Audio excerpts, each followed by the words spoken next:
Welcome to Kenton's videos. Enjoy the video. In this video, I will explain how to play Pokémon Go easily. First, download the free app and create your account. Customize your avatar to reflect your style. The game uses your real-world location, so pay attention to the map to find Pokémon and important landmarks. You'll see Pokémon appear nearby, ready for you to catch them. It's a fun way to explore your surroundings.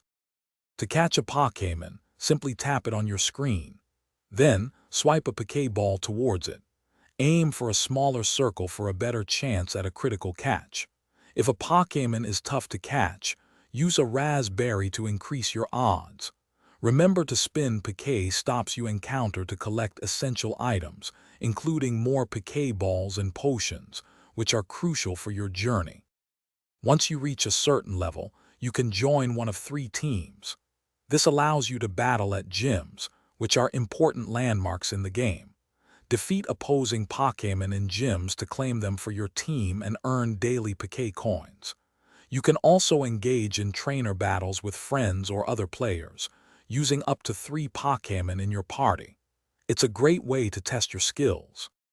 Pokémon Go frequently hosts special events, offering unique Pokémon and bonuses. Make sure to participate to maximize your rewards. Don't forget to hatch eggs by walking the required distances, such as 2 kilometers or 5 kilometers, to discover new Pokémon. Trading with friends is also a fantastic way to get Pokémon you need. Use items like incense to attract Pokémon to your location for 15 minutes. Thanks for watching. Consider subscribing if we helped you.